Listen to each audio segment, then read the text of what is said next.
Thanks for coming. My name is Michael Brenner. I'm Director of the Center for Israel Studies, and it is a true honor to give an introduction to our event tonight. And I see still more people coming in. Let me just direct them. There's some chairs here for those just walking in, more in the front.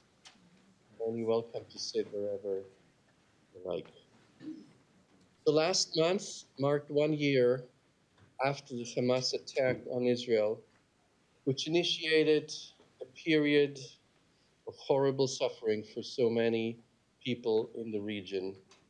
And it also started the war in Gaza and Lebanon, which is still going on. The number of casualties, as we all know, is rising daily, and no end is in sight.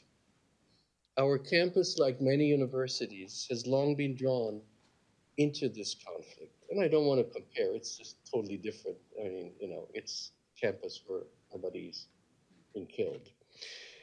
But there are faculty, staff, and students with family and friends killed, abducted, or injured on both sides. There are many of us who deeply care for the lives of the people in the region. And there are also those who worry about US involvement. We've seen walls going up on campus, friendships torn apart, and increasing retreats to our own bubbles. We've seen an inability to reach out and talk to each other, both among students and colleagues, and we have seen a refusal to recognize the suffering of the other, both among students and colleagues. For some time now, it has been impossible to engage in a meaningful dialogue on campus. I've heard many arguments against such a dialogue, but in my view, there is never a compelling reason why members of the same university should not speak to each other. Like in a family, we can disagree, even strongly so, but we all should try to engage with each other. Instead of staying with our own flags in our own echo chambers and identify as pro-Israeli, pro-Palestinian, maybe we should try something else and identify as pro-peace and pro-coexistence. With all the noise of protests, boycotts, and threats, one easily forgets that there exist many silent venues to bring people of different opinions together, both in the region itself and on campus. And the conversations with people of different opinion, they're not always easy. And it is much simpler to stay in one's own echo chamber. But especially especially in difficult times, it is so important that the voices of dialogue make themselves heard. The Center for Israel Studies regards itself as a critical voice in these discussions.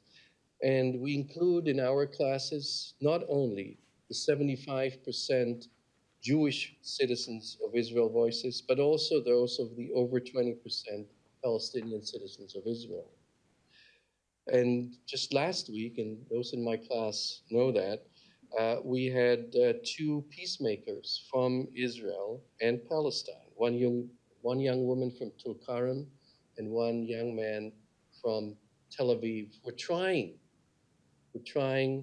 to work out coexistence against all odds. Tonight, we host a special event with two speakers who for their whole lives, both of them, for their whole lives, work towards peace and coexistence in their teaching and their research, and who, I'm proud to say, are two old friends of mine.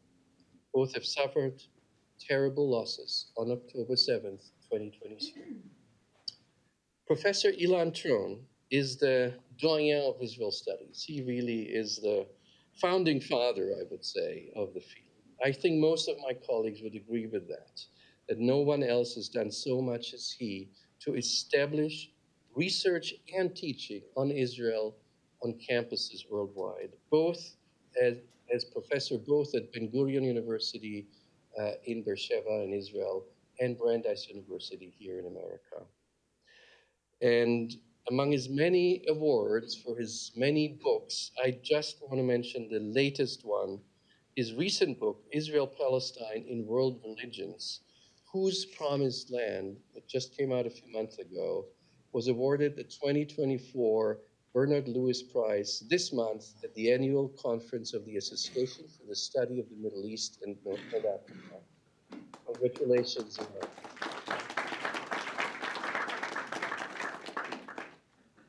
Mohammad Darawshe is a leading analyst and expert on Jewish-Arab relations in Israel. He has been Director of Planning, Equality, and Shared Society at Givat Haviva, which is a wonderful center for shared society, and he's been Director of their educational center since 2014.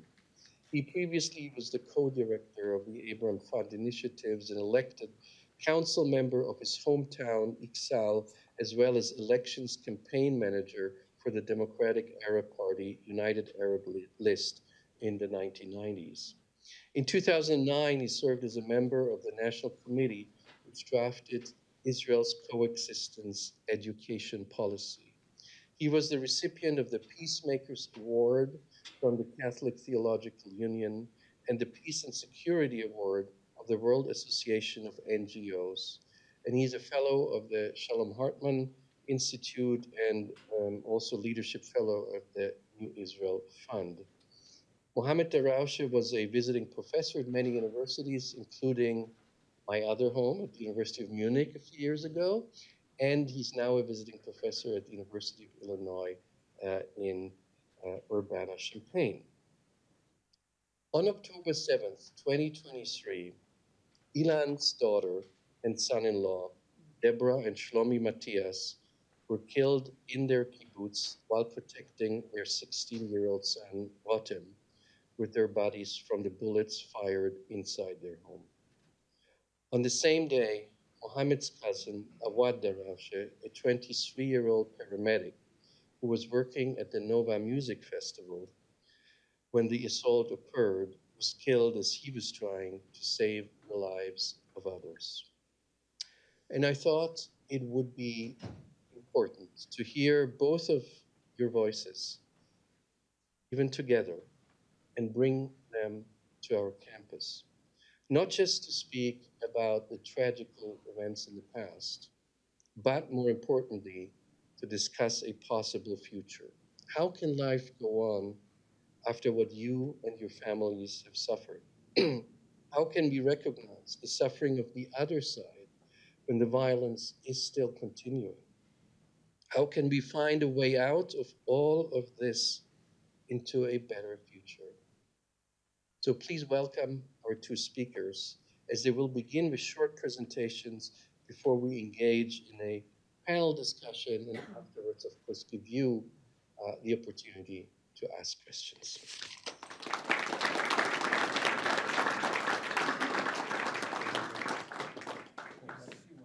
One works a long time to be qualified to get precedence before age, and I might as well take advantage of the investment. Thank you very much, Michael. This is not the first time you've invited me. The first time you invited me was in Munich, and it was an unforgettable experience. It was at really the communal mensa, which is a long room, unlike this one. And at one end, the speaker stands and gives his Reda, and at the other end is a portrait of Einstein. And I want to tell you is that you are not as intimidating as facing Einstein. But I'm glad to see you here. The topic, I'm not going to repeat what I've said. The topic is an important one, and I'm glad to be here, particularly with Mohammed. Mohammed and I are not yet old friends, though we can be, and we will be. I met Mohammed first for a cup of coffee in Jerusalem, because we knew we were both going to speak together at a forum in Prague. And it was a wonderful meeting, and we both enjoyed and I think profited from the opportunity we had to speak in Prague.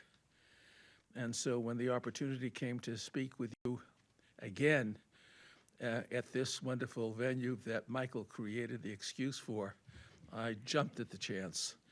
And thank you very much. I've learned from you in the past, and I'll learn from you again tonight. The sad part is that they bring us together over a tragedy.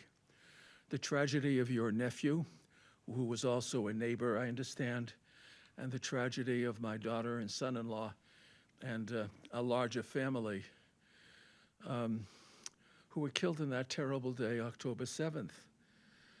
But the sharing is not just of the tragedy. I think that what I would like to try to emphasize in my few moments of introduction is all that was shared. And it was a great deal that was shared. Was shared, I think, and I'll give my side of the story, my family, was a commitment to understanding and mutual accommodation. It was not accidental that our children and our grandchildren lived in a kibbutz on the Gaza border. In fact, it was not accidental that we ourselves went to Gaza. Without getting into too much politics, let me just say is that we chose, when we made Aliyah in 1975, not to live in Jerusalem and not to live in Tel Aviv. We wanted to live in the country, and when I wanted to live in the part of the country that still had an opportunity for Zionist pioneering, where you could still make the desert bloom and engage in something that was creative, productive, contribute, and build to the country. And I think that that was something that certainly our children and my son-in-law and my daughter and the people with whom they associated appreciated. They chose to go to a kibbutz on the Gaza border, which in the face of it, we know retrospectively, what a strange idea that was. But not if you saw the Gaza border beforehand.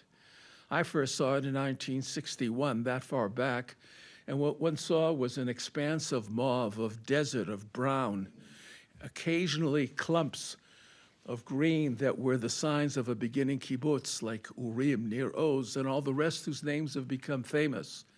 Small communities of people who had dreams. And they, in the course of years, created a veritable verdant utopia.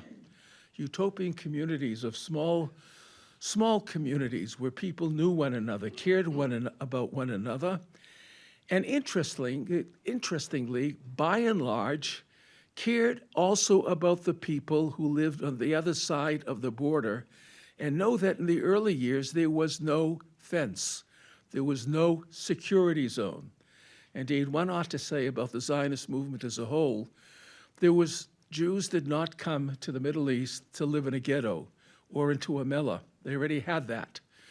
If you take a look at the early maps, whether it's Rehovot or any of the other kinds of communities that were built, they were communities without walls, without borders, because we came to live and to be part of the world in which we had once lived in great numbers, continued to live, continued to be connected, and wanted to return and build. I also came to a university out of which I think our daughter also imbibed some values. The slogan of my university was to bridge the social gap. That meant not only between European, Ashkenazi, and Sephardi or Mizrahi Jews, it also meant between Jews and Arabs. And we were proactive in a very dramatic way in reaching out to the Bedouin communities in our area. And that meant developing student programs. It meant developing faculty.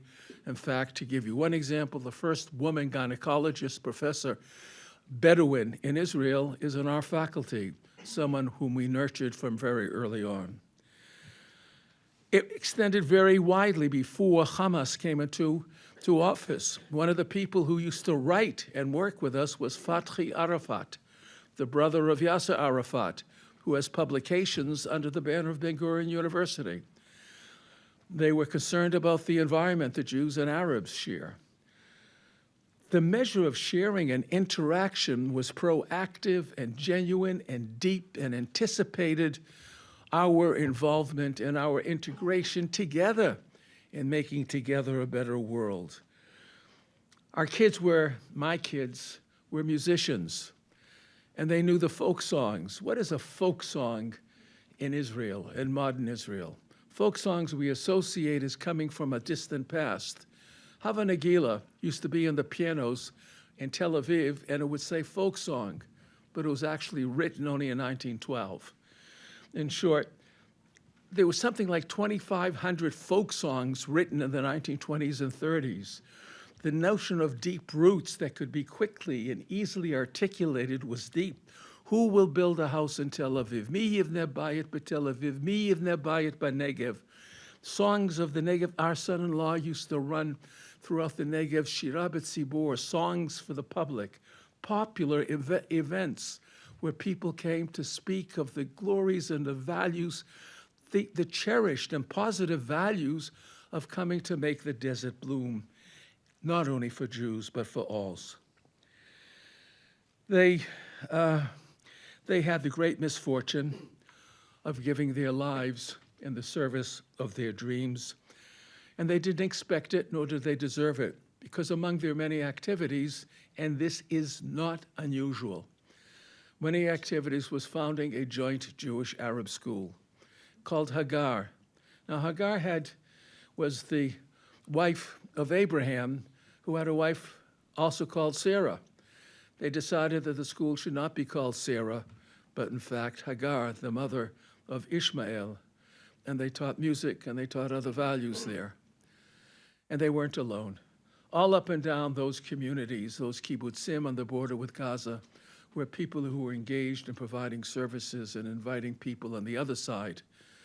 And it is a bitter, bitter pill to think that of all the people, all the communities in Israel that would suffer the most and so brutally would be the people who so imagined themselves as being part of a broader, more productive, friendly, accommodating, and beautiful Middle East, Israel, Palestine. The reality, of course, is very different. Their home was destroyed. The details of their murder have been on every national network here and in many places in the world. Prefer not to repeat it. The reality still is that their home is now in a fire zone. They could not be buried in Cholit.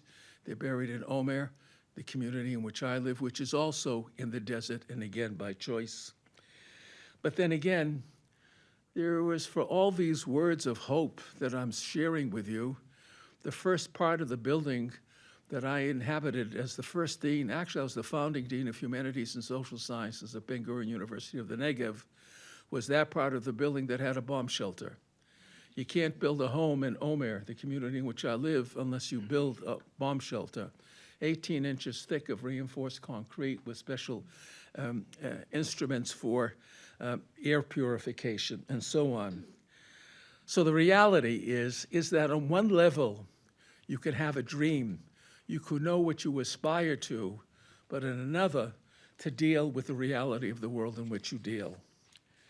So that's the past and something of the present. And one of the questions that come up in the present is, will our grandchildren return to their kibbutz Cholit? Now, Cholit comes from the Hebrew word chol. It was in the sands. It was already a community that was built before the withdrawal from Sinai, from Gaza. And it was a reestablished community. Will this community be reestablished again? Our kids say yes, but I would be willing to bet that most of you were not born in Washington. You come from other places. Will the course of the life of our grandchildren or of the other people bring them back there? They say, they hope, now yes. It's too beautiful, too important, too tantalizing a dream to let go of, to let it vanish, and to vanish in such terrible circumstances. So they are the believers, and they are not alone. My last point comes out of the book that you so kindly mentioned, and which I'm sorry to see I can't do a book signing here, but I can tell you what it's about. I took the book back on October 8th, when it was already at the publishers, and I had to change the beginning and I had to change the end, and this gets to the issue of the future. The beginning of part of the book, I had to write in the introduction that I, as a historian, do not believe in determinism. That which was does not necessarily have to be. That there are choices that people make. And the book is about choices. And what choices do I have in mind? The Arab-Israeli conflict is not such an old conflict. We won't go into the historiography of it, but for me, it begins in 1917 with the Balfour Declaration, when an absolutely outrageous event took place, when a Christian power, the British decided that land which had been largely under Muslim control for 13 centuries would be given for a Jewish national home. What a revolutionary and disruptive event that would be. And it would be disruptive for the three main theologies: Judaism, Christianity, and Islam. And what we've witnessed over the last century is that theologies which have been dormant with the issues of to whom this land between the river and the sea, I just invented that phrase, the land between the river and the sea belongs to this one, that one, or the other, has become a searing question. And although that issue was settled theologically, by and large, in all three monotheisms in different ways, it became actual only a century ago. And it became actual in a very new way. And Jews and Muslims and Christians do not go before the League of Nations and the United Nations and say, well, my imam, my rabbi, my priest, my minister tells me this belongs to me and to my people because God told me so. Rather, they use secular language, the language of rights, history. We could go through that. It's a fascinating exercise. How do people in the modern world make their case? What I find so interesting is that theology never subsides. It never ends. People who believe and hold to their beliefs keep them, and they utter them in the sanctuary of their communities, but in the public square, they speak another language, and the relationship between one and the other can be very intimate and often very complementary. But what occurred in the last century and actually made a Jewish state possible was the fact that Christianity changed from supersessionism or replacement theology to accommodation. Huckabee is not the Pope who denied, is not a Roman Catholic who denied the possibility of a Jewish state. Are all Christians in favor or for a Jewish state? The answer is no. There's a wide spectrum of thought between Palestinian liberation theology, mainline Protestants, various kinds of Catholics, Eastern rites, and so on. There is no such thing as a Christian view. Jews, too, between the Haredim or the ultra-Orthodox who say, let's wait for the Messiah, and those who would say, this land is ours, let's take it now, and by any means possible, there is a huge gulf. And Islam, too, and that's the surprise for many of us who live in places like the United States where we're not in contact with Muslims, it too has a variety. Is Hamas, which so brutally murdered your members of your family and murdered members of mine, are they the only face of Islam? Or is Islam also multivocal? Are there many possibilities? And my argument is that of course it is. Sadat came to Jerusalem, Abraham Accords, not only my colleague Mohammad Darawshe, but the complexities here are very wide and many. So then if you're not a determinist and you believe in possibilities, how are those possibilities created? They're created by you and by me, and the choices that we make and the logic that we find manageable in our wishes, in our hopes, in our preferences. It is possible to imagine many possible scenarios of the future. Our children chose hopeful ones, possible ones. They paid a terrible price, but history did not end on October 7th. The war, alas, is still going on. The war will go on for some time. The attempts to create peace will still continue. We are not going to give up. So how do we manage? How do we persuade one another? What stories do we share? What truths, or what we perceive to be truths, do we communicate to other people to persuade them that the inevitable dark scenario isn't inevitable, that there is another possibility, and that possibility is to return the Middle East to what it once was a wonderful mosaic of a variety of cultures with a multitude of languages that spawned many different kinds of civilizations and hopes and peoples, and to do it in ways that we can accommodate one another. One last word, and that's, I understand your nephew was a paramedic. My son, who's filming this, is also a paramedic. And I remember when he chose that as his unit, and he could have done many things in the Israeli army, he said, you know, I'm going to become a paramedic because I want to save lives, not take them. He had his choices. We all have our choices. And as the good book, or a good book, there are many good books, says, choose life.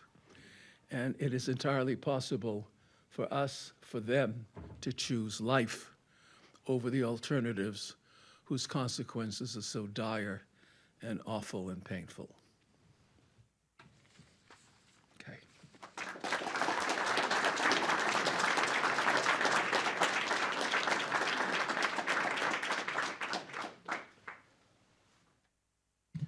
Good evening.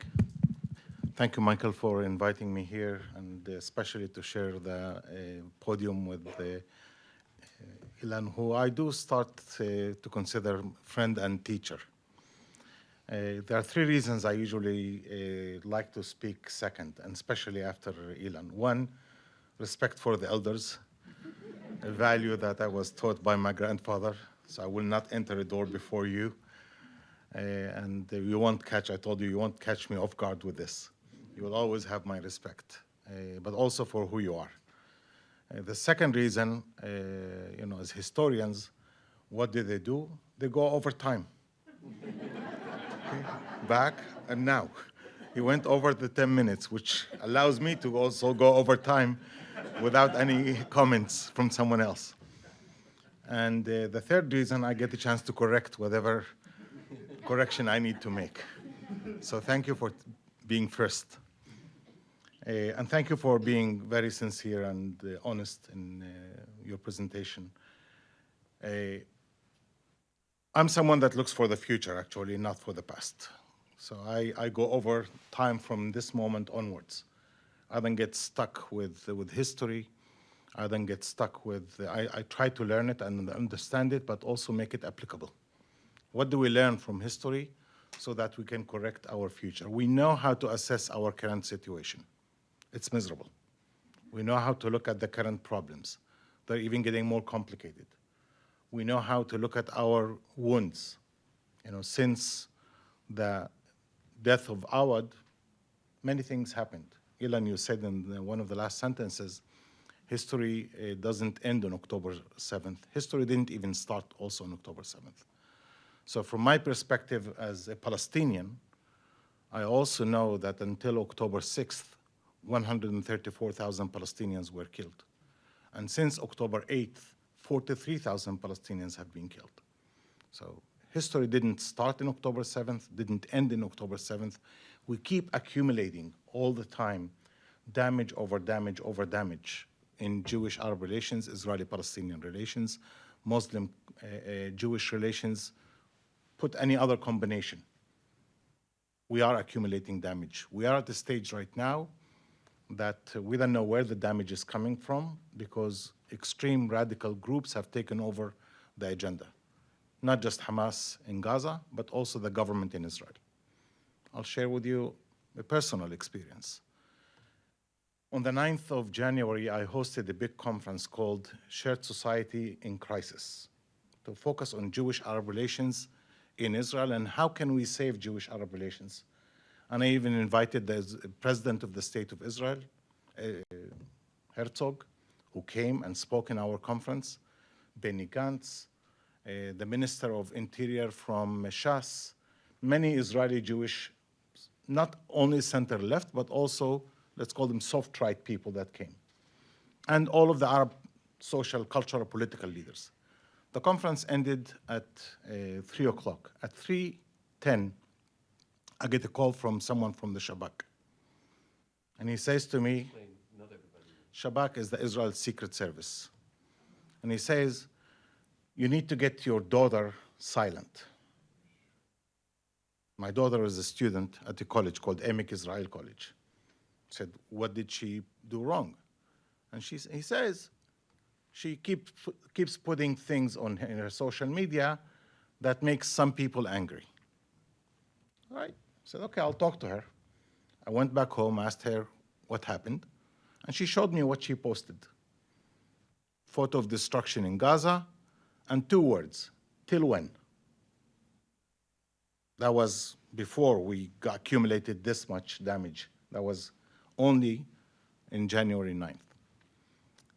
And I didn't make the connection that it was the conference that is speaking about shared society and cooperation between Jews and Arabs, and suddenly someone in the system waking up to say to me, you should be silent. I didn't make the connection. I'm not sure I'm making the connection yet. I'm hoping there's no connection. 4 days later, 15 Israeli police officers come to our house. They trash the house. They arrest my daughter. They investigate her for 5 hours in the charge of support of terror organization. It's the worst kind of charge you can get in the book of laws in Israel. They couldn't get her to give them anything, actually, so they released her with a home arrest for 5 days, an expulsion from the college, not to allow her to go to the college for the next 2 weeks, because she might cause public unrest and disturb the public peace. Okay? She has me as a father. So we went and looked into the matter. There's nothing against her. There's actually nothing. And we realized that it was a fabricated allegation. 3 of Ben Gvir's party students at her college filed a charge against her, encouraged by someone, and they did that allegation against 20 Arab students in the university.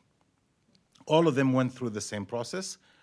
By now, 1,200 Arab students have gone through this process. 800 of those files have been closed by now. The remaining 400 are in process.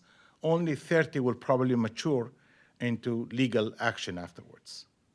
Then the question is, why did you arrest the remaining 1,130?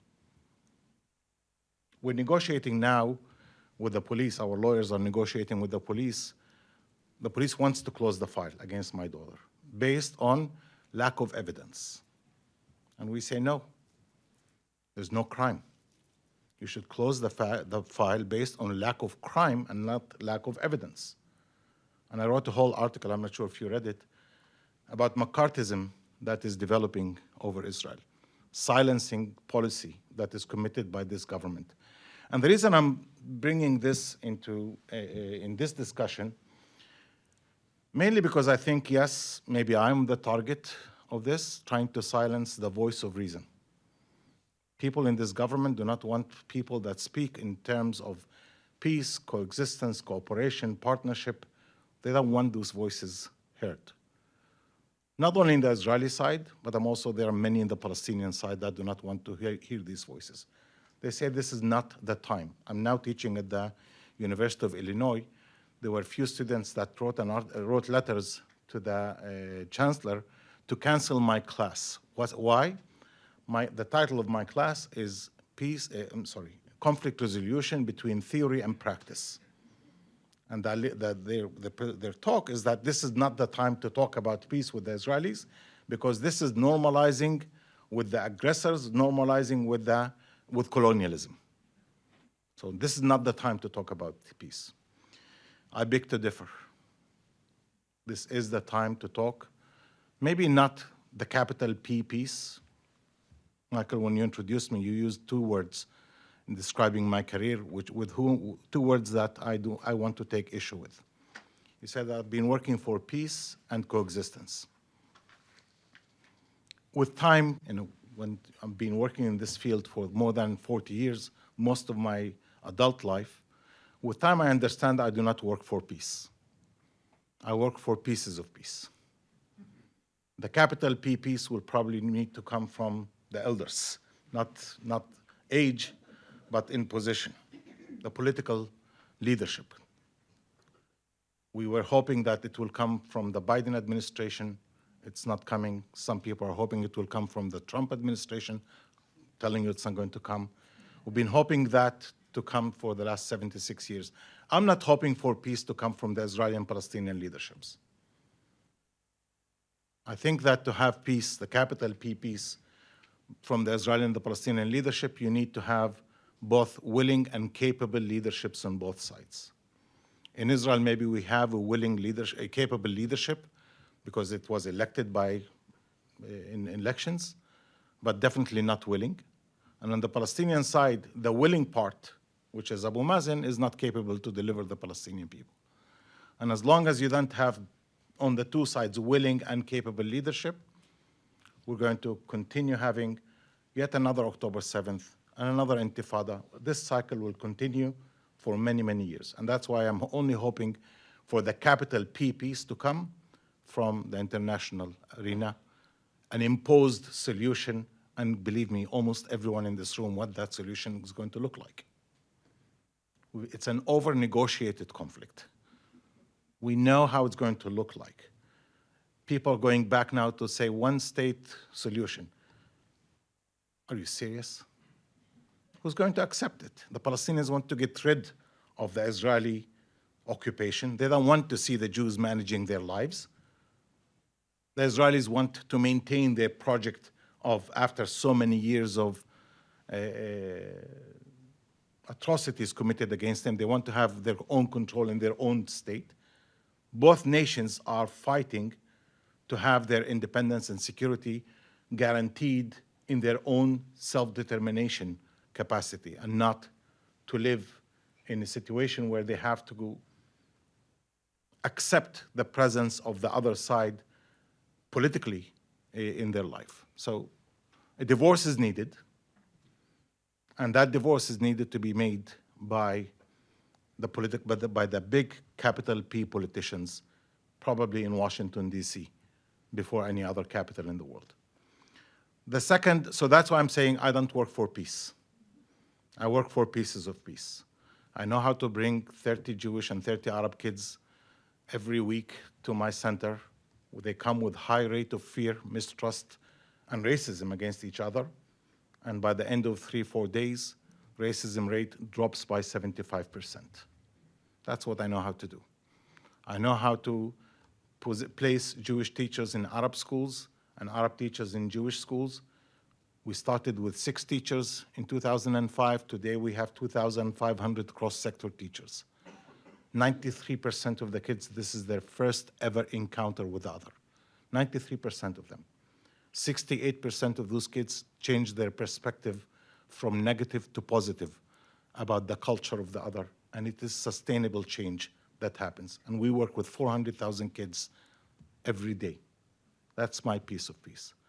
My piece of peace is that 24% of the doctors in Israeli hospitals who are Arab doctors that are showing up for their shift tomorrow, doing what my cousin Awad did on October 7th, doing whatever is needed to save people's lives. So I'm not going to bring peace. I'm going to continue creating more and more islands of peace, because that's what we need today. And by the way, this is what's holding Jewish-Arab relations in Israel, despite the Ben Gvirs and despite being invited to join the battle since October 7th till today. The Arab citizens are saying, this is not the war that we want to be involved in it, not because of the nature of the war from October 7th This is not in our name as Muslims, not in our name as Palestinians, not in our name as humans, not in our name as Arabs. We want the Palestinians, and the Palestinians do deserve to get their homeland, their dignity, their safety, to end occupation. They need to have it, but not this way.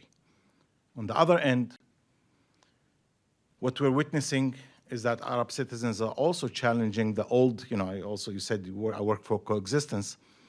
In 2000, I joined Givat Haviva for the first time. And it was the main work for Givat Haviva was to work for coexistence. A few months later, I wrote an article against coexistence. Almost got fired.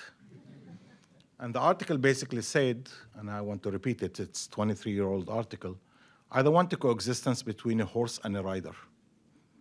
And in all the cases, I'm the horse, being ridden. I want coexistence based on equality. What is equality in coexistence? What we used to do is to bring Jewish and Arab youth, have wonderful time together, eat hummus, fly balloons, dye T-shirts, enjoy each other's time, break down stereotypes, and then what do? I call it the returning home syndrome. We go home. We go home and our parents will say, oh, you went to Givat Haviva, you met 20 good Jews? Okay, maybe they're good, but remember, the rest of them are bad. You met 20 good Arabs? Well, they showed you the only good Arabs. The rest of them are our enemy. Don't trust them. That's the returning home syndrome. That's the wider reality that we live in. And it's a reality not only of separate perspectives and conflictual perspectives, but also it's a reality of inequality.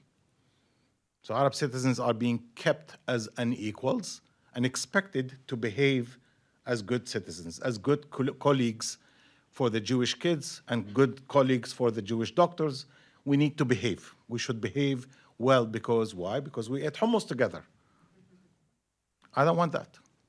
I don't want to be the horse that is always ridden. I don't want to be, when I go home, I go to my underprivileged status, social, economic, and political status, and the Jews go to their privileged social, political, economic status. If that work does not lead us towards equality, why should I make the Jews feel good? By behaving nicely and say, I like your Jewishness, and I like your humanity, and I like your folk songs, and we can dance dabka and hora and all that stuff. Why do I need to make you happy for that moment so that you fulfill your human gesture towards me when we maintain inequality? Now, the term equality is not an invented term.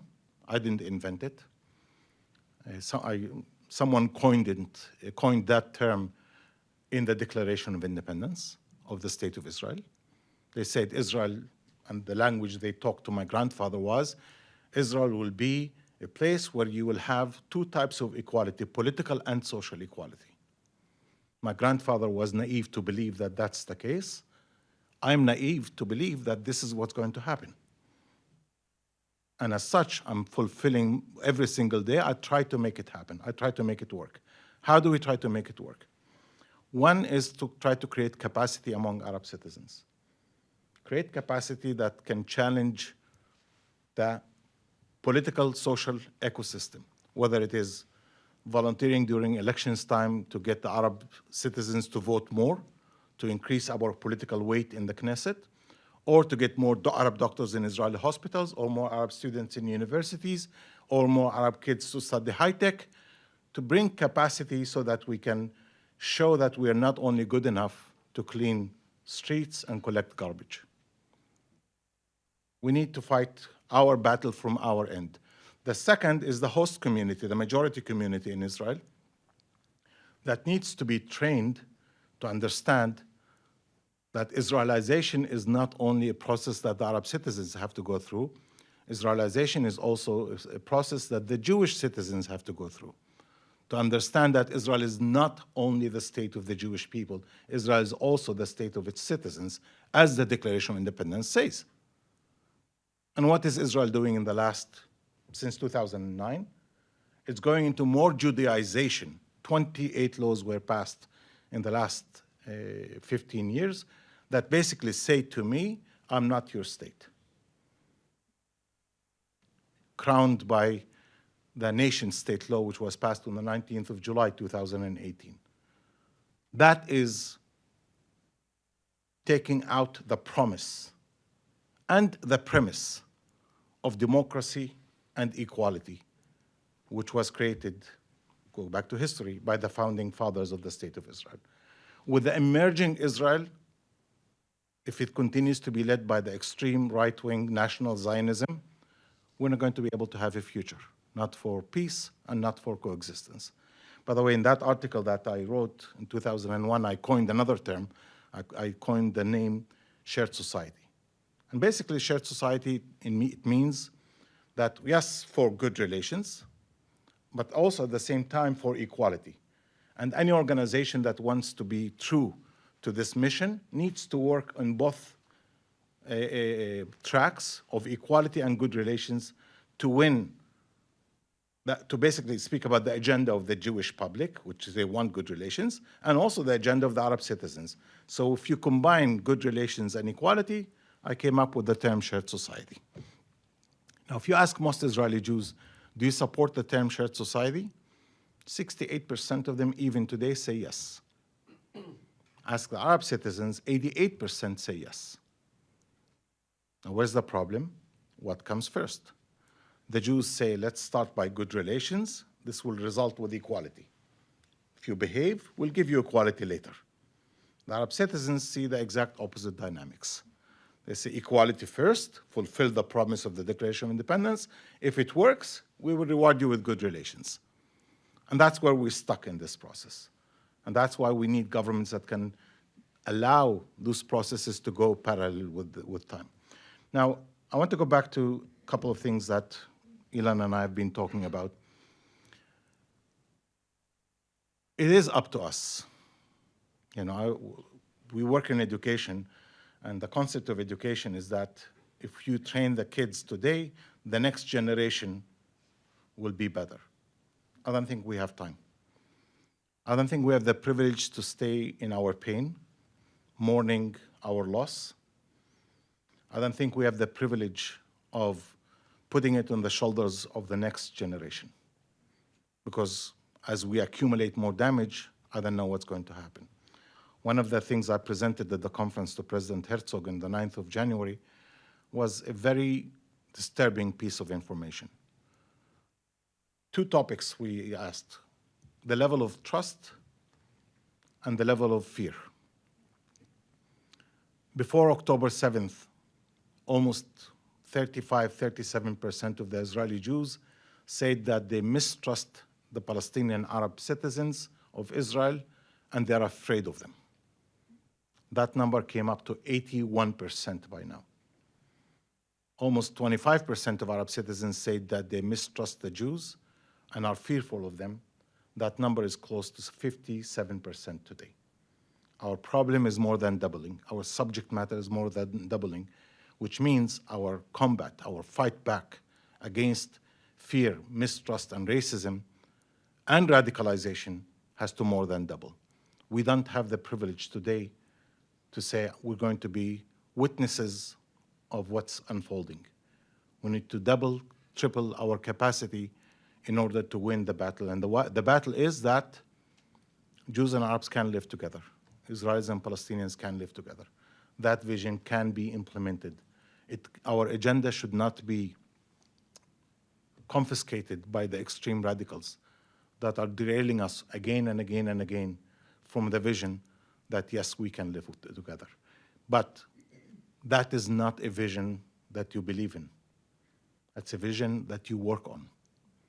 If we only just believe, we're part of the problem. We need to choose, are we builders or are we destroyers?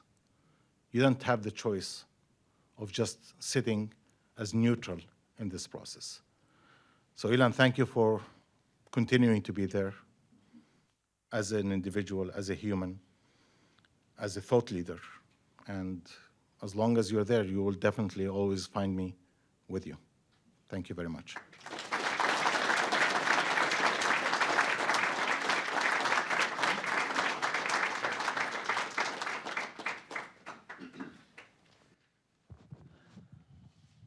Wow, thank you. Thank you both. And I've heard you both in Prague, so I knew why I wanted to bring you here, and I think everybody understands that. Maybe before I ask a question, or you in the audience ask a question, Ilan, do you want to directly respond? Because there were a few things. I have to say something directly to Mohammed. Sure. Take that, Michael. I'll take this one. Mohammed, wait a minute. Do I press something? I think it's on. Yeah. It's on. Mohammed, I want to thank you for proving the adage that the highest form of flattery is imitation, that your sense of time is at least equal to mine. It wasn't sense, it was an acquired skill.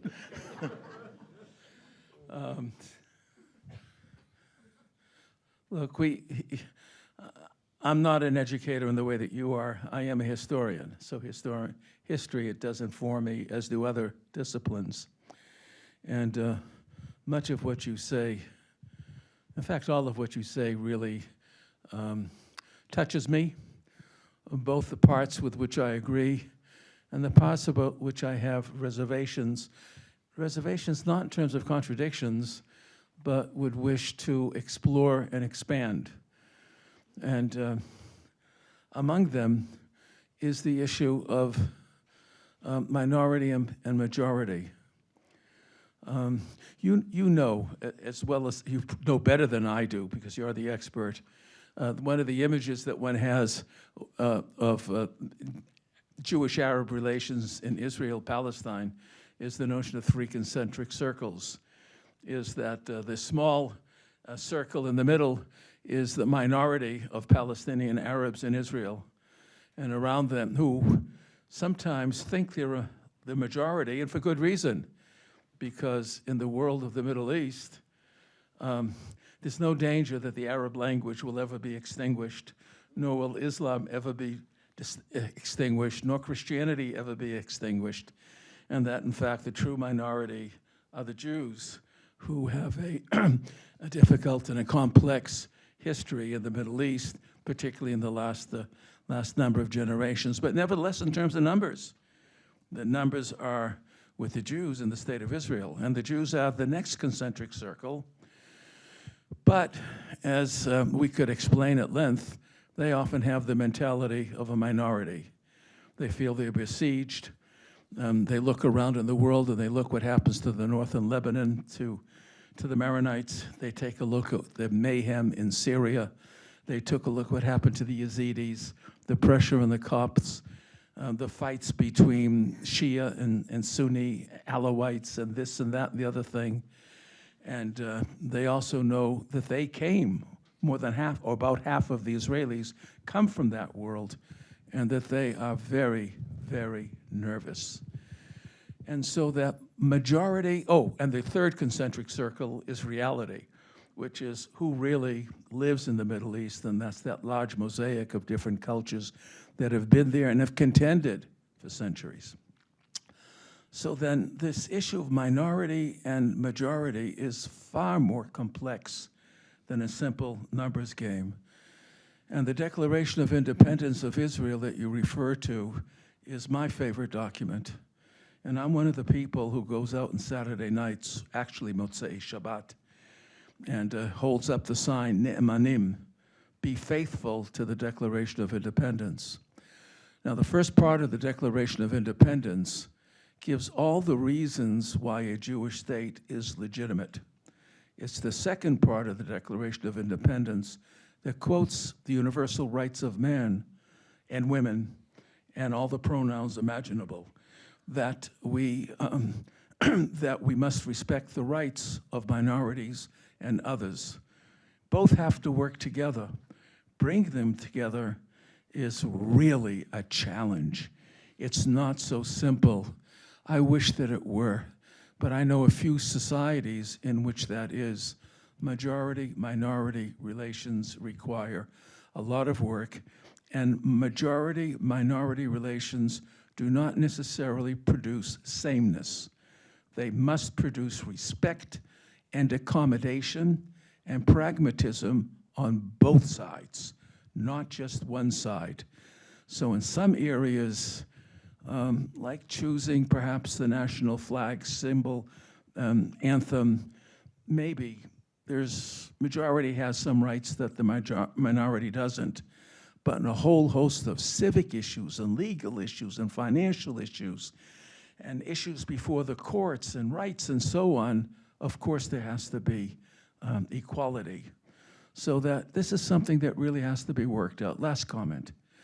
One of my favorite writers on this kind of issue did not write about Israel-Palestine. It was Michael Ignatieff, who lived some years here. And Michael Ignatieff wrote about the Balkans. And there's a wonderful passage in his book on Sarajevo. And he writes in Sarajevo that there was a time, in the good old times. Now, the good old times weren't so good. It's when Tito was the dictator. And the country was governed by a communist and occasionally a brutal system. But nevertheless, if somebody stole your son's or daughter's bicycle, you went to the police station and you reported the loss, the policeman would say, well, describe the bicycle. What's the make, what's the color, what's the size? But in what happened in Yugoslavia as it descended into its separate entities was that if you went to the police station, the police officer would say, what's your identity? Who are you? Are you a Muslim? Are you a Greek Orthodox? Are you this or that? So together with minority and majority, somehow we also have to negotiate an appreciation for the validity and the meaningfulness of the identity of the people amongst whom they live. So my sense of the Declaration of Independence, I'm with you, not 100, but 1,000% on the second part of the Declaration of Independence. But I would also hope that the minority community would share with me why I think the first part of the Declaration of Independence is also so significant and meaningful. Just a couple of words. Yeah, no, I would love you to answer, but can I connect it with a question? And if maybe you can combine it. I loved, of course, your correction about not peace with a capital P. You didn't know what I wrote down, though. Maybe it had a small p. No, but a pieces of peace, and I really like that. And maybe you can give us a few concrete examples, what that means at your daily work at Givat Haviva. I mean, you already mentioned a little bit, but even more detail. Well, first of all, just connecting about the three circles. The Palestinian Arab citizens of Israel are a minority within the Jewish minority in the Middle East. That's true. Imagine my Christian friends who are Christian Arabs, Israelis in the Muslim world. So that even there, we can find many, many circles like that. The main point, though, on this issue is that the Arab citizens in Israel are shrinking in size in comparison, in percentage in comparison to the Jewish population. The birth rate among Arab citizens is lower than the birth rate among the Jewish citizens. And that is something that, trend that started 7 years ago, that is going to even tells you that the Arab minority in Israel is going to be more of a minority in the future. It's a result mostly of modernization, but also of the deep poverty and the very expensive life in Israel, definitely more expensive than Washington, D.C. So that what the Arab community is facing is multi-layer challenges, social, economic, political, ethnic, and national. You know, my grandfather signed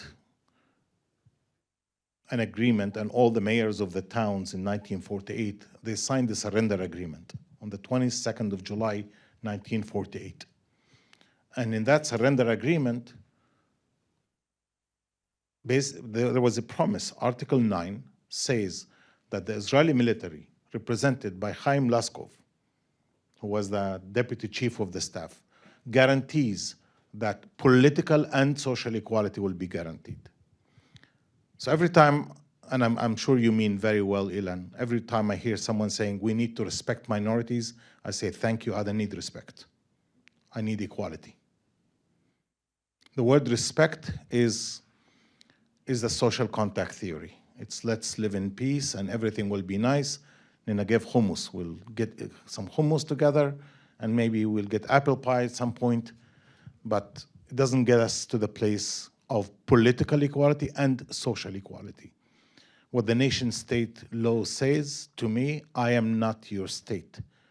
I do not have to serve you equally as I serve Ilan and I serve the rest of the Jewish people who are not even citizens of Israel.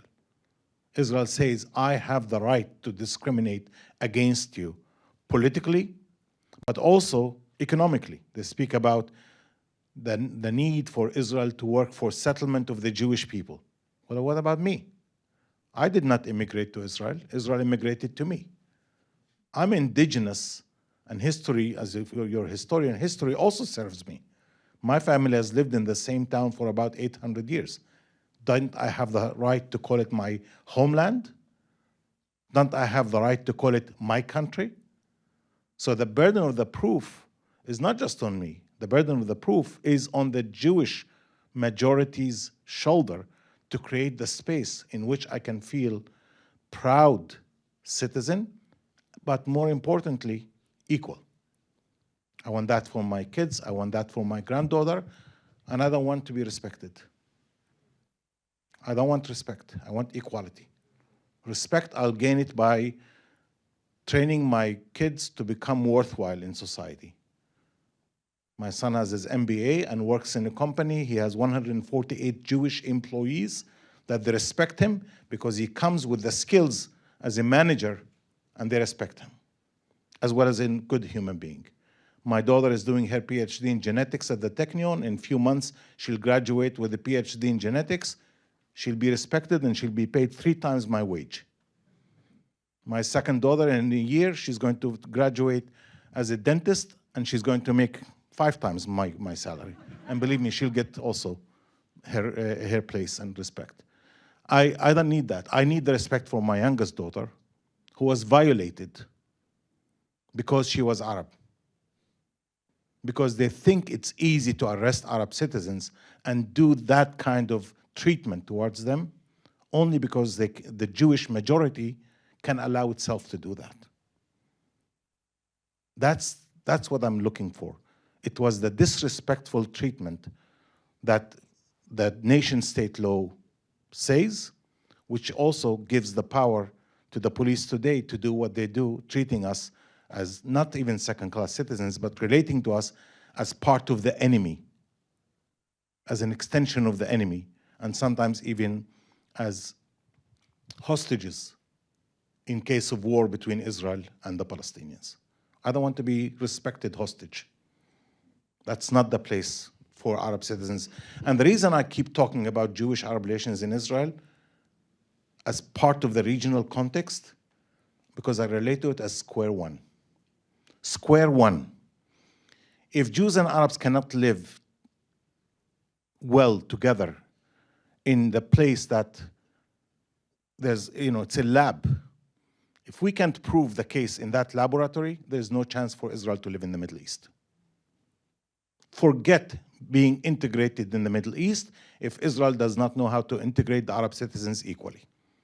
And the funny thing here is that you don't have outside parties. It's only for Israel to decide. It's only the government of Israel that can decide on how it's going to work with its own Arab citizens. There's no Iranian influence. There's no Turkish influence. There is no US influence. It's a declaration of independence and the Knesset that determines what are the laws.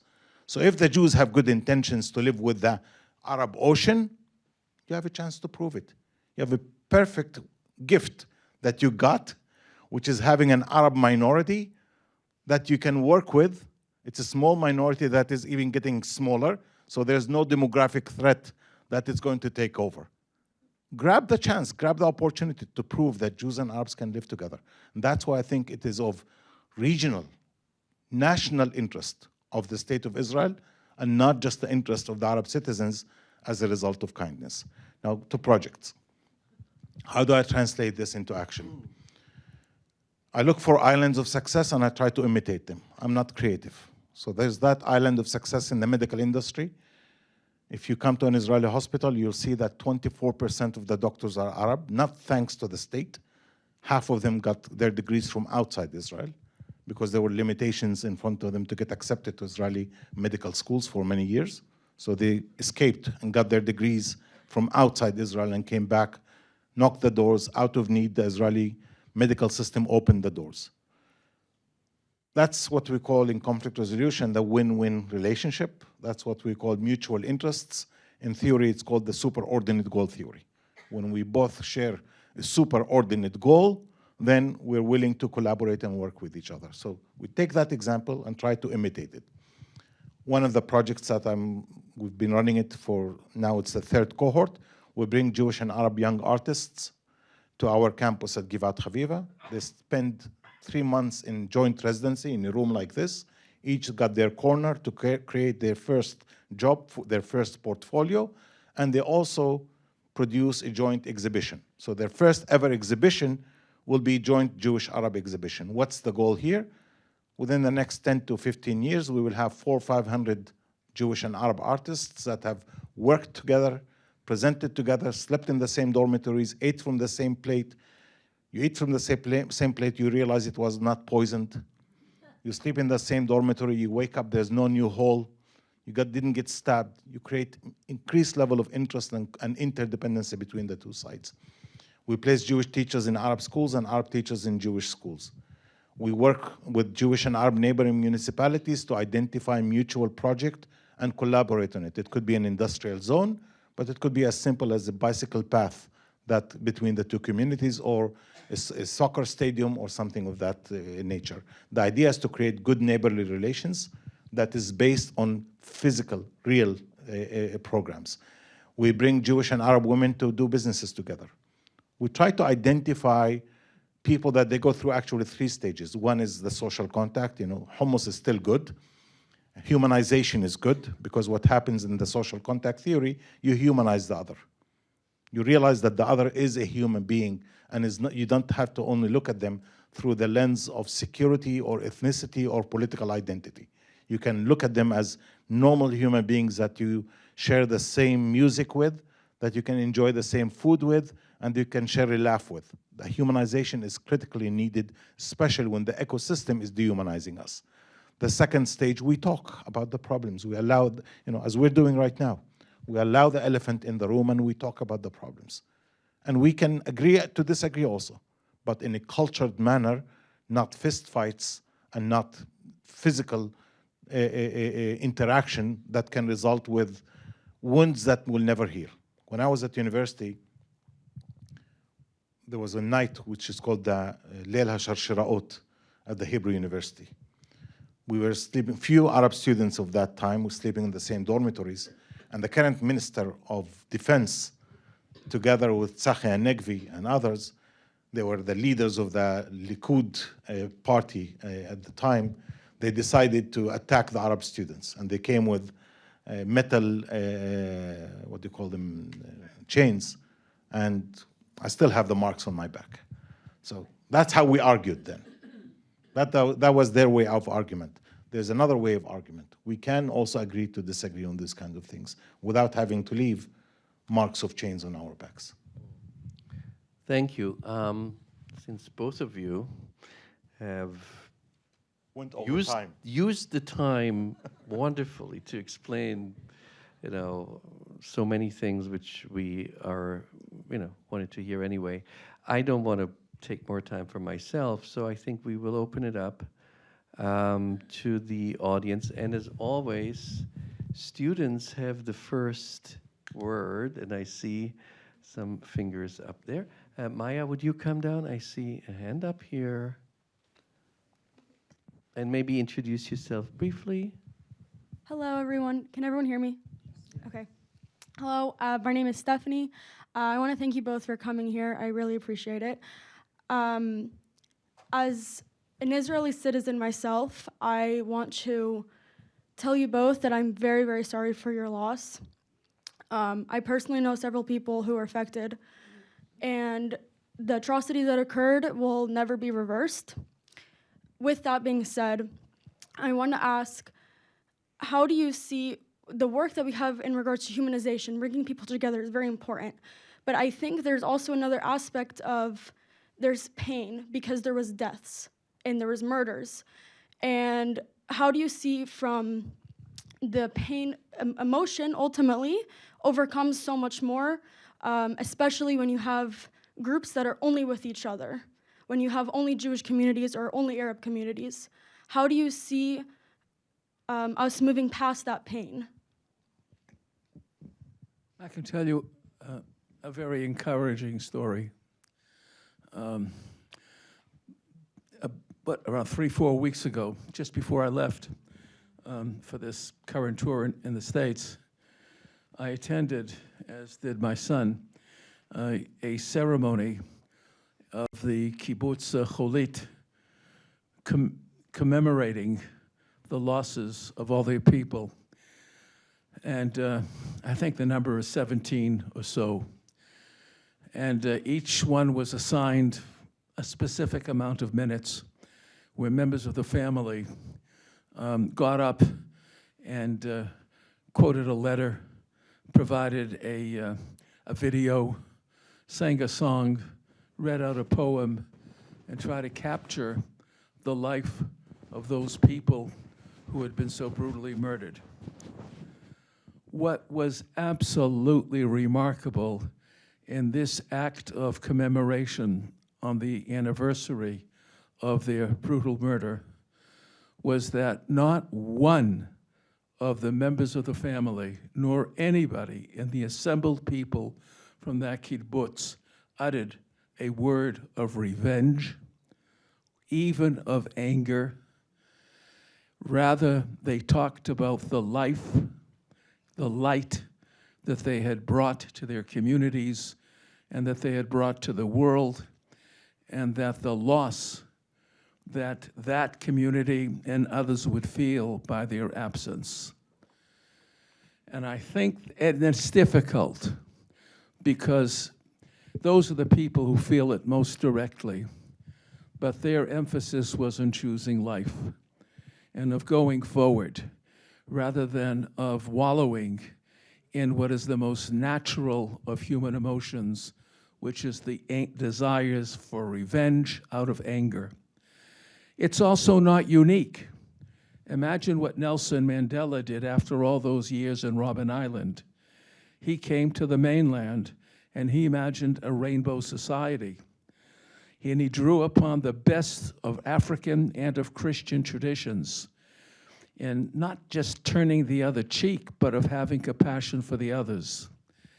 So long as there are the reservoirs of those values which exist within the traditions of Jews, Muslims, and Christians, and those become the primary resources and reference points, then there's hope and there's the possibility of resolution rather than taking accounts to make amends.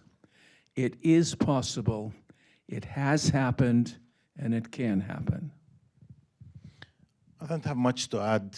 Actually, what you said is absolutely what I feel. But I'll add just a couple of small things. Pain is individual. Yes, there's something called collective mindset of pain also that evolves with time. But pain is individual because it depends on what was your relationship with the individual. And the closer you are, the more you miss a person, the more you feel maybe personal injury that can never disappear. And your body sometimes, remembers certain pain from, I had a car accident on my shoulder. There's nothing wrong with my shoulder, but sometimes I feel pain. I don't know. Maybe it's just the memory of the body that kicks in. So you can never downsize the weight of pain in being in people's hearts and minds. It will, and to look down at people's pain is impossible. What you should not do is to translate pain into anger. And if it becomes anger, then it becomes destructive to you. And pain is not, anger and pain are definitely not a work plan. When you come to design your tomorrow, you should never design it based on your anger and pain. You need to figure out how to first not to experience pain in the future, and the best way is not to cause pain to others.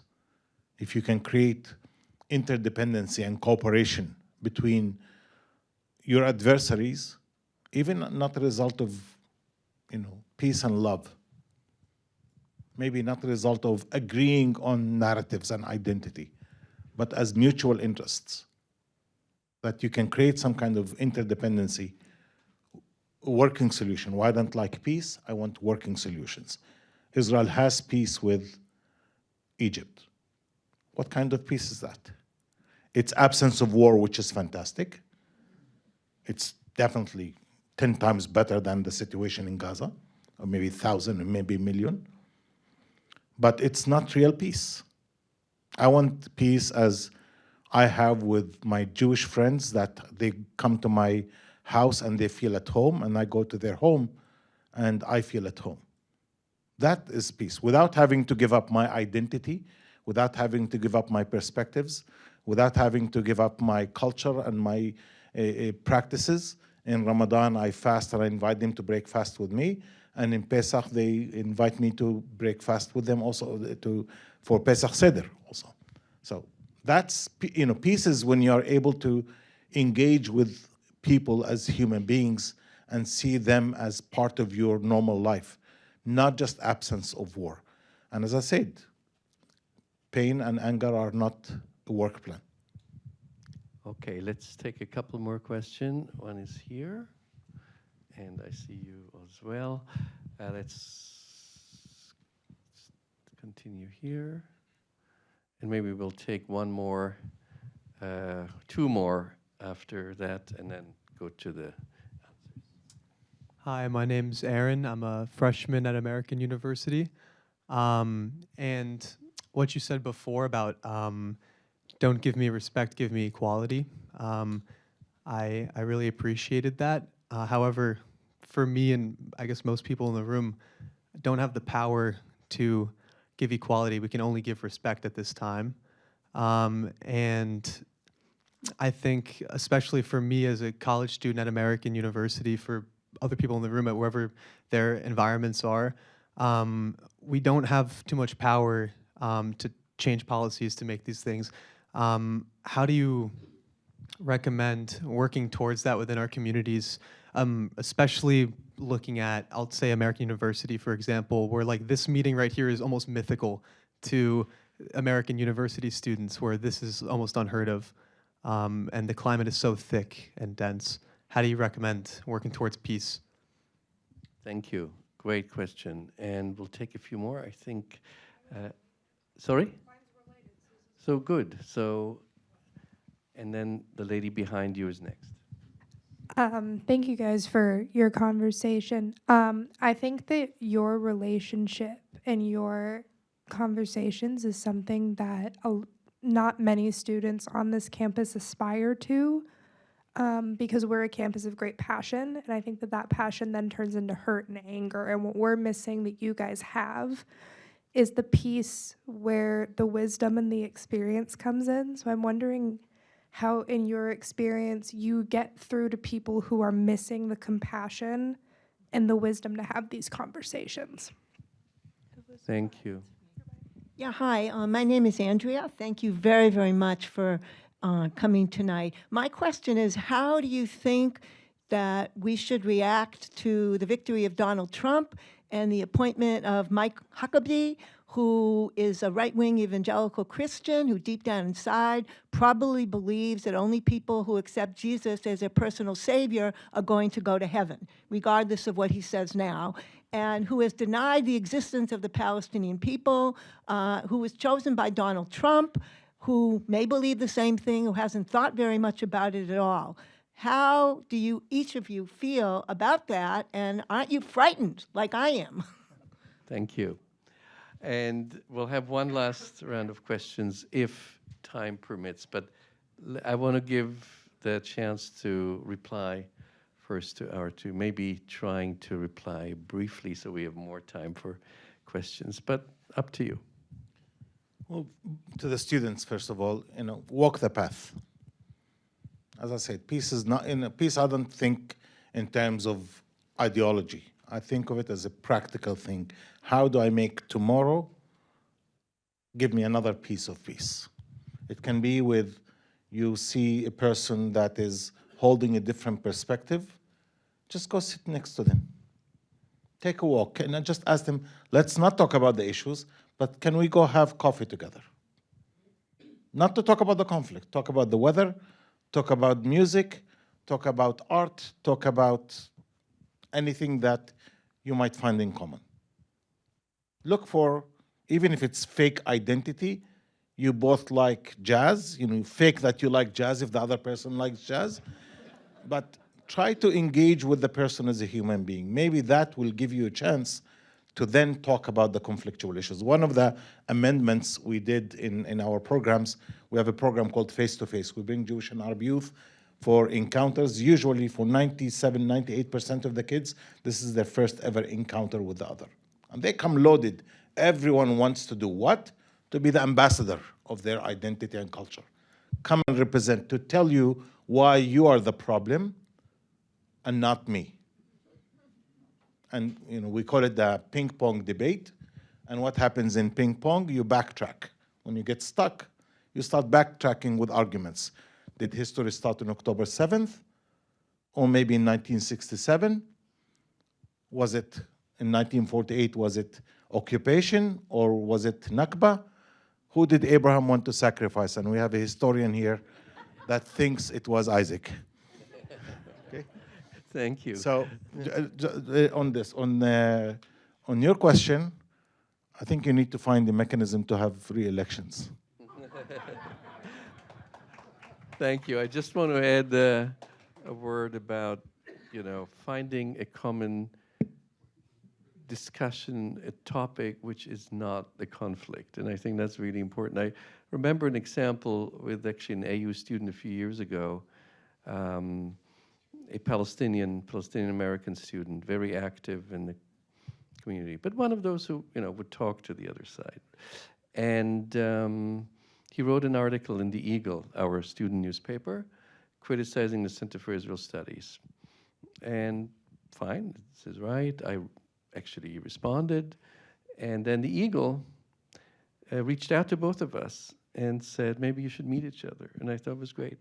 So we met each other, and I said, well, after we talked, it was a very nice talk. I said, I'm sorry, I have to go because my favorite team, soccer, Bayern Munich, is playing now. Oh, they were defeated by Barcelona recently. Wait, so let's talk about that. So here is the... Who's the better That team? was a few years ago, and you might remember the terrible defeat Bayern 8-2. did to Barcelona. I stopped watching football for 2 years. So he said, oh, I'm a Barca fan, Barcelona, and they're playing now, and we watched it together. Sorry, my team won then. Well, we got that A few revenge. years later, that's how it is in history always. And I wouldn't say a friendship developed, but some relationship where we started talking about other topics. I invited him to speak to my class, which he did. And, a conversation started. And it can be jazz, it can be soccer, it can be anything. I wouldn't start it. But it shouldn't be avoidance. No. It's you need to be honest at some point and talk Sure. about your differences. Which we did. But not to go straight into that. Exactly. Create a personal friendship, personal relationship. So when you argue with a friend and not with adversary. If I'm here to argue with Ben-Gvir, believe me, I know how to argue with him. I mean, I'm not sure I want to, but I know how to argue against his ideologies and his thoughts and all those things. Yeah. It's not something I will be pleasant and happy to do. But with a friend, you can agree to disagree and say, okay, let's watch the goal again. Right, and there needs to be a certain common foundation. But, and since I mentioned the Eagle, is there anyone from the Eagle here reporting about tonight? So a few years ago, the Eagle did these things. Now I think they more report about the people who are outside of the events protesting, and they don't come inside to report about the events. I wish somebody would be here tonight to report about this event. Anyway, well, Ilan, you want to... Both Aaron and the young woman here can write a report and submit it to the Eagle. Yeah, of course. That's You something ask- he can do tomorrow. Fortunately, Mohammed here, and he actually has degrees in conflict resolution. I don't. I had 6 kids, and you can interrogate them about how successful I was. I'm part of the demographic problem, and happily so. I don't have an answer for most of your questions. You want to know what the end can be, how we can get there, and how we can get there efficiently. There's an expression that historians use. I learned it from one of my masters, Lawrence Stone, who used to say that the power of history is in local history. You study a small event, a small community, and hopefully you can generalize from it and learn something that you can apply on a larger scale. I think that what Mohammad does is absolutely essential. It's local history. It's these various tests, these experiences, the bringing of people together, drawing conclusions and how you can make them even closer than they are when they initially begin, and seeing if you can apply that and spread that and teach that to other people. There may be no other way, but that process, I'm sorry to say, is a slow process. I have a rule, I call it TTT. Things take time. Things and good things take a lot of time, and that's what we're talking about. But we don't have time for many of these issues, and that's painful for those of us who have to live through these terrible events, because the system is also stacked against us. You are Americans. Americans have something called public schools, but you know what they were called in the 19th century? Common schools. That didn't mean base or cheap. Common meant was where a diverse population would come together and have a shared experience. We don't have that. Arabs go to their schools, and they're different kinds of schools. And before independence, there were streams within the Yishuv in the Mandate period, and after independence, another stream was added. It's the only country I know, there probably are others, Michael, only country I know that attempted to become a democracy in the modern world by actually fragmenting the educational system after independence, even more so than it was before independence. So how do you create these kinds of interactions when we're all separate? We live in different neighborhoods. I don't know how many Jews live in your village. I can tell you in my suburb, we have Arabs, and I'm pleased to say in my hospital and all the rest of that in my classes. But actually neighbors and going to the same schools, that's very rare. And that is part of the institutional strategy out of which we live. And time. I wish it were other, but look, for those 13 centuries, Jews were dhimmis. We could use a word like apartheid. They suffered institutional discrimination, had to live in different places, had different courts, had limitations on their buildings, on their clothes, and taxes. And that's something that they promised to overcome and to get rid of and to adopt and to create a society that was suitable to the 20th and 21st century. And that's a promise that has to be kept. And it's good that there are people like you, Mohammad, and like me, who insist that that be kept, but also understand that it can't be kept immediately. And I don't know how much time we have, because for all your distaste for Ben Gvir, I won't talk about Huckabee, I'm a visitor here. But for people who believe that they are agents of the Lord and carrying out the Lord's business, that makes me very, very, very nervous. And I'll put it to you this way, and I know that I'm going to offend some people, but tough luck. Had Ben Gvir and Smotrich been the exponents of Zionism a century ago, at the time of Balfour and the League of Nations debates, there would be no Jewish state. Fortunately, there is, because not only did we adopt a different kind of discourse, a discourse suitable to the 20th century, but for most of the past century plus, we've actually tried to live up to it. A kibbutz is one of the ways, but not the only way. There's the labor union. In fact, the Arab students who went to study in Romania got in through the examination process that was based upon merit, and because they earned it.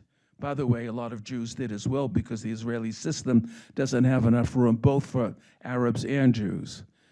In short, we have ideals that can work, and it really requires a joint effort by the right-minded, the correct-minded Arabs and Jews to work together, not to be segregated into separate parties, into separate neighborhoods, into separate schools, and to join forces and to accomplish what can be done, not completely.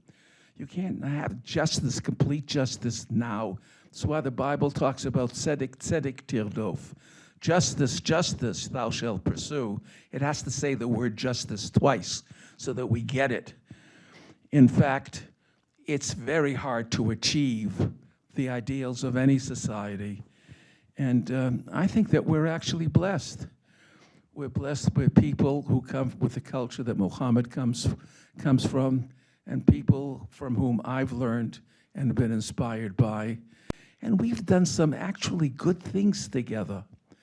And we're capable of doing a lot more good things together. And we shall not be stymied by the Ben Gvirs or the fundamentalists on the other side, or the fundamentalists from abroad who want us to live up to their dreams of what to take place in their holy land. Damn it, we live there. And we have to do the job ourselves.